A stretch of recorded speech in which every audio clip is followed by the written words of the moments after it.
வணக்கம் வணக்கம் வணக்கம்.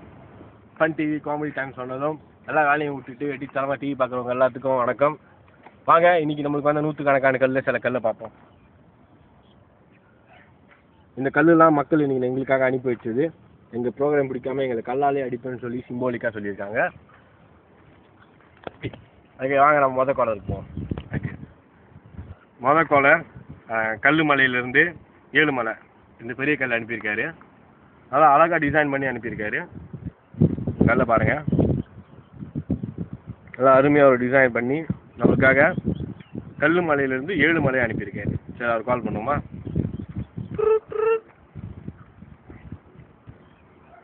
ஹலோ ஹலோ, ஏழுமலையா? ஆமாங்க. இங்கே யார் பேசுகிறது? நான் உங்கள் அண்ணன் கூட்டாளி பேசுகிறேன். ஏழுமலை, நீங்கள் காலையில் தானே இருக்கீங்க? ஆமாங்க. நீங்கள் பேருங்க? நான் உங்கள் அண்ணனோட நண்பன் பேசுகிறேன். ஏழுமலை, உங்கள் அண்ணன் நம்பர் கொடுத்தாரு. சொல்லுங்கள் சொல்லுங்கள். நான் வேலை தேடிட்டு இருக்கேன். உங்கள்கிட்ட வேலை இருக்குன்னு உங்கள் அண்ணன் சொன்னார். எங்கள் எப்படி சொல்லுங்கள், நான் வந்தால் வேலை கிடைக்குமா எனக்கு? நீங்கள் அண்ணனை தான் வந்து பார்க்கணும். என்ன ஏழுமலை, அவர் உங்கள் நம்பர் கொடுத்துருக்காரு, நீங்கள் அண்ணனை பார்க்கணும்னு சொல்கிறீங்க. வேலை நான் அன்னைக்கு தாங்க சரி, நீங்கள் அண்ணனை தாங்க பார்க்கணும். ஏழுமலை, சொல்லுங்கள். சொன்னார் நீங்கள் சரின்னு சொன்னால் வேலை கிடச்சிடும்னு.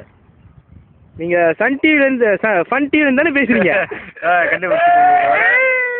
வணக்கம் மலை. இந்த கல்லை இன்னைக்கு தான் டிசைன் பண்ணி அனுப்புனீங்களா? ஆமாங்க. ஆக்சுவலி என்னன்னா உங்கள் ப்ரோக்ராம் எங்களுக்கு பிடிக்கிறது இல்லை. அடுத்தாட்டி உங்கள் நேரத்தில் பார்த்தா கல்லால் அடிப்போன்னு சிம்பாலிக்காக அதை கல்லை அனுப்பி வச்சுங்க. நல்ல பெரிய கல்லை அனுப்பியிருக்கீங்க. அதுதானுங்க அடித்தான மூஞ்ச மகரெல்லாம் உடையும். மிக்க மகிழ்ச்சி. உங்களுக்காக ஒரு காமெடி வழங்குறோம், அது 2 பாருங்க.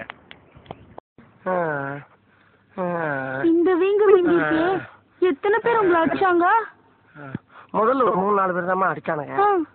அடிச்சுக்கிட்டே இருக்கும்போது ஒருத்தன் இன்னொருத்தருக்கு போன் பண்ணி பிரியா இருந்தா வாடா மச்சான், ஒருத்தன் சிக்கி இருக்கான்னு சொன்னான். அவன் சொன்னா நான் பிஸியா இருக்கேன்டா, வேணா அன்னைக்கு அனுப்பிச்சு விட, நான் பாத்துக்கிறேன்னா. இவனுக்கு முடிச்ச உடனே ஒரு மீன்பாடி வண்டிக்கு போட்டு அங்கே அனுப்பிச்சு விட்டானுங்க. அங்க ஒரு 7 பேருமா. அவனுக்குனால எவ்வளவு முடியுமோ அவ்வளவு அடிச்சானுங்க. அடிச்சுட்டு ஒரு ஆட்டோல ஏற்றி விட்டானுங்க. சரி, நம்ம வீட்டுக்கு தான் அனுப்புறானுங்களோன்னு நம்பி ஏறி உட்காந்து அது நேர இன்னொருத்தருக்கு மூத்திர சந்துக்கு போச்சு. அந்த மூத்திர சந்துக்குள்ள 11 பேருமா 3 மணி நேரம் மூச்சு திணற திணற அடிச்சானுங்க. சரி, அடிச்சுட்டு போங்கடான்னு விட்டுட்டீங்களா? அவங்கள அடிக்கலாம் இல்ல.